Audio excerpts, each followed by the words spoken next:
What's up guys? Nagbabalik tayo sa ating channel Ka-Coffee. Alam nyo ba? For sure, nababalitaan ninyo no? Sunod-sunod talaga yung batikos dito kay Senator Bongbong Marcos. At alam mo ba, hindi lang pala dalawa, hindi lang tatlo, hindi apat, kundi 5 po yung petisyon para i-cancel po yung kanyang Certificate of Candidacy o ma-disqualified po siya para tumakbo sa pagka-presidente. Yung iba po ay hindi lang pala isina-public, no? Pero may mga nag-file na dyan sa COMELEC. Kaya naman, marami po ang napapaisip, ako din mismo napapaisip, bakit ganun na lang kung tirahin nila si Senator Bongbong Marcos? Bakit tila walang pakundangan? Bakit sunod-sunod yung pag-atake sa kanya? At nahanap natin Ka-Coffee ang sagot. Actually, matagal na itong palutang-lutang na sagot, no? Pero for sure, ito po yung nakikita nating major reason kung bakit po sunod-sunod yung pag-atake po dito kay Senator Bongbong Marcos. Sa newspaper Ka-Coffee, tingnan mo yung headline. Tingnan mo yung similarity at malalaman mo, kaya pala walang pakundangan, no? Walang tigil yung mga pagbabato ng kung ano-anong aligasyon dito kay BBM. Manila Bulletin, Marcos tops Calye survey in Cebu, Pacquiao for a far second. Dumako naman tayo sa ibang pahayagan, no? Dito sa Manila Standards, Bongbong Sara tops pahayag survey, post over 50% lead. Dito sa The Manila Times, Bongbong Sara top school survey. Dito sa Inquirer.net, Bongbong Marcos leads may be hard to beat. Si Ka-Coffee, iisa lang ang sinasabi, puro bongbong at lagi pong leading ito at hindi lang basta-basta leading sa mga surveys. Napakalaki po ng lamang nito sa mga survey at yan po yung ating nakikitang dahilan kung bakit hindi ito tinitigilan. Kasi nga, tila wala na pong pag-asa yung mga kalaban. Siguradong sigurado na po na pag dumating po yung eleksyon, kung mapapahintulutan po na tumakbo sa pagka-presidente, itong si Senator Bongbong Marcos ay sure win na. Kaya nga, hindi naman talaga yung kalaban niya, literally yung mga kalaban niya, yung makakapigil dito kay BBM, kundi po itong disqualification case. Dahil kung gagapangin yan Ka-Coffee ng ilang grupo, no, kasi hindi lang naman mga pinklawan at mga dilawan yung gumagalaw dyan, may ibang grupo pa po na gumagalaw dyan para ma-disqualified na po itong si Senator Bongbong Marcos. Ito talaga yung pinakamatindi niyang kalaban, itong disqualification case na ibinabato sa kanya. Dahil Ka-Coffee, kung numbers lang ang pagbabasehan, abay sure win na talaga itong si Senator Bongbong Marcos. Ito Ka-Coffee, silipin natin yung recent survey, November 19 lang po yan, 2021, sa pangunguna po ng Publicus Asia. Tingnan natin kung gaano kataas po yung nakuha ni Senator Bongbong Marcos. Ka-Coffee, itong survey na to ay ginawa mula November 16 to November 18, no? Kasi yung last day ng filing ay November 15. Tingnan natin Ka-Coffee kung sino yung nanguna dito. Aba, tingnan mo Ka-Coffee kung makikita nyo dyan, no? Si Senator Bongbong Marcos, ang nakuha niya ay 56.7%. Napakataas po nito. At tingnan mo naman yung nakuha ng kanyang mga kalaban, no? Si Vice President Leni Robredo, 1/3 lang ito mahigit, no? At 15.4% lang yung nakuha niya. At marami pa rin po ang undecided, nasa 8.4% pa. Imagine kung yung undecided na yan, for sure malaking bahagi din po dyan ay mapupunta rin po yan kay BBM. So itong 56.7% na nakuha ni BBM, pwede pa itong tumaas. Si Mayor Isko Moreno, nakakuha naman po siya ng 6.9%. Wala rin po ito sa kalahati ng nakuha ni Robredo. Si Bongo, na isa po sa sinasabi ni PRRD na pinakamatinding kalaban ni BBM, ay tanging 4.1% lang po yung nakuha. Si Manny Pacquiao nakakuha naman ito ng 3%. Si Panfilo Lacson nakakuha ng 2.9%. At meron din pong mga nagsasabi, no, na wala pa silang iboboto sa pagka-presidente at katumbas po yan ng 1.5%. May ibang mga kandidato rin po na isinama dyan sa listahan pero kakarampot lang po yung nakuha nilang boto. For instance, si Abella, 0.04% lang.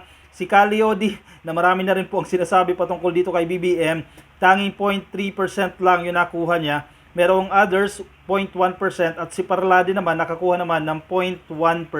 Majority Ka-Coffee talaga yung nakuha ni Senator Bongbong Marcos dito, no? At kung titingnan mo sa mga rehiyon, no, dito po sa NCR, medyo mataas din po yung nakuha, no, ni BBM, nasa 50.3%. At yung pinakamalapit sa kanya, itong si Robredo, na tanging 26.9% lang po ang nakuha. Dito sa Northern at Central Luzon, yung NCL Ka-Coffee, no, 60% yung nakuha niya. At pagdating sa Southern Luzon, medyo mababa ito Ka-Coffee, 46.2%. Sa Visayas, mataas din po 54.7%. At pagdating naman sa Mindanao, tumataginting po na 70%. Ang taas nito sa Mindanao.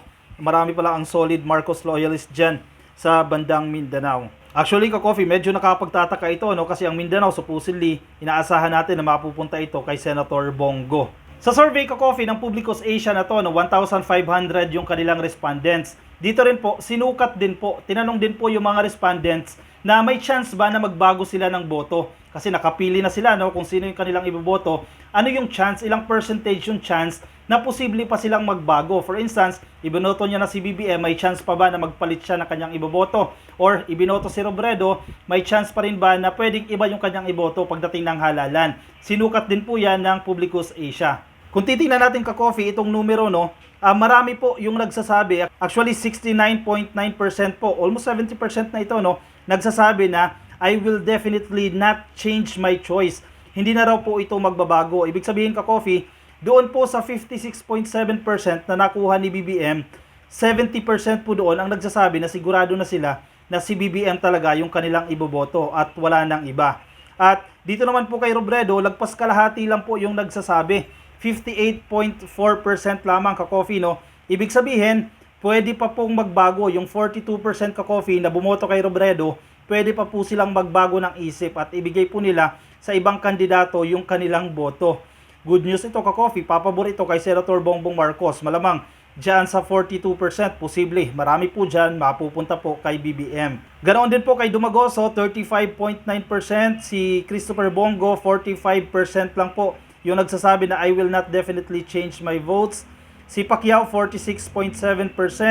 Si Lacson, 30%. Actually, si Lacson hindi ito nagre-rate, no? Sobrang baba na nakukuha nito sa mga numbers. Imagine ko, Coffee, no? Yung mga voters na ngayon, base sa survey, ay 70% po. Sigurado na sila doon na iboboto nila si BBM. Yung tanging percent, nakapag-desisyon na sila as of the moment na si BBM din yung kanilang iboboto. Pero there's a possibility pa na mag-iba sila ng kanilang iboboto pagdating po sa mismong araw ng eleksyon. Pero not bad na ito ka-coffee, no? Napakalaki ng number na ito. Kaya naman sigurado, kung ito yung ating pagbabasihan at halimbawa, ngayon na po yung araw ng eleksyon, sigurado po na wala nang makakatibag dito kay BBM.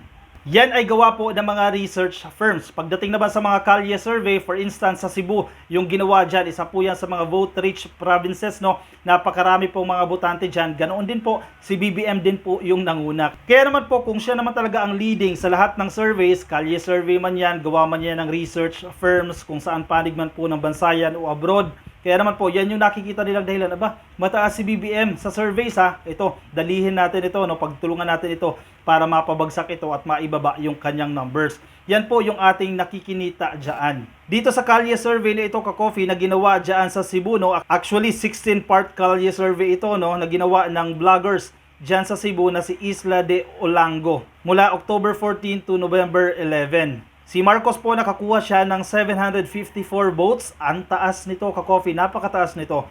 Yung sumunod sa kanya, si Senator Manny Pacquiao, 210 votes lang po yung nakuha niya. Imagine, 1/3 lang din po ito ng nakuha ni BBM. Si Mayor Isko Moreno, 121 votes lang po yung kanyang nakuha. At si Robredo, nako, mababa po yung nakuha ni Robredo dito dahil 103 votes lang. Si Panfilo Lacson nakakuha ng 29 votes, ganoon din po si Ronald Bato de la Rosa, 29 votes at meron pa rin pong undecided.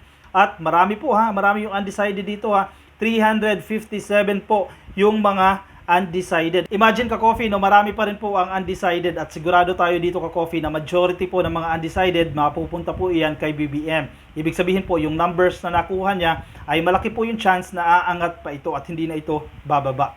Ka-coffee, ito naman, no, sa isang survey po na ginawa ng Pangasinan State University. Mga estudyante po yung bumoto dito. Napakalaki rin po ng lamang na nakuha dito ni BBM. Sa survey na ito, ka-coffee, medyo marami-rami po ang respondents, no, dito sa Pangasinan State University. At umabot po yan ng 16,837 respondents. Napakaraming estudyante po yan dyan sa Pangasinan State University. Ginawa po yan sa loob ng 3 araw simula November 4. At ito na ka-coffee, si Senator Bongbong Marcos ng Partido Federal ng Pilipinas, abay, nakakuha po ito ng 64.96%. Sobrang taas nito ka-coffee, no? Si Robredo, tanging 9.41% lang. Actually, wala pa sa 1/6 yung nakuhang boto nito. Si Isko Moreno, pumangatlo naman ito na nakakuha ng 3.44. So wala na rin itong chance, no? Kung ito yung pagbabasehan natin. Si Manny Pacquiao po, si Ping Lacson at si Ronald Bato de la Rosa nakakuha naman po ng less than 1% lang na boto dyan po sa ginanap na survey na yan. Imagine ko, coffee, research firms, isang sinasabi si Bongbong Marcos ang gusto nila. Kalye survey, si Bongbong Marcos din po ang sinasabi. Yung mga estudyante dyan sa Pangasinan State University, iisa din po yung kanilang sinasabi, si Bongbong Marcos po yung kanilang sinasabi na gusto po nilang maging presidente. Hindi pa natin ka-coffee isinama dyan yung recent survey ng SWS kung saan po nanguna din po si Senator Bongbong Marcos. Anong ibig sabihin nito ka-coffee Iisa lang sobrang taas sa numbers nito ni Senator Bongbong Marcos. Noong 2016 elections ka-coffee, mataas din po yung numbers niya pero hindi ganito kataas. This time napakataas na ito ka-coffee dahil po siguro yan sa mga sunod-sunod po na paninira dito sa senador. Kaya naman po marami po sa mga Pilipino ang napapaisip na at napapatanong. Bakit nga ba natin kinakailangan iboto si Senator Bongbong Marcos at unti-unti na po nila itong nakikilala? Ano sa palagay ninyo, ka-coffee, ano ang inyong reaksyon dito? Kung bakit nga ba ayaw ng tigilan ito sa mga pag-atake ng kanyang mga kalaban? I-comment po ang inyong opinion dyan sa ating comment section para mabasa rin po ng iba nating mga ka-coffee. Alright, medyo maikli lang itong vlog natin ka-coffee Maraming salamat po sa pagtangkilik. At kung may mga story suggestions kayo, may mga opinion kayo, huwag pong kakalimutan, ilagay po yan dyan sa ating comment section. Samantala, kung hindi ka pa nakasubscribe, subscribe na rin po kayo. Click nyo po yung subscribe at yung notification icon ka-coffee para isa ka na rin maging ganap na ka-coffee. Maraming salamat po sa inyo at medyo maulan ngayong araw Mag-iingat po tayo. Paalam po sa inyo. Bye-bye.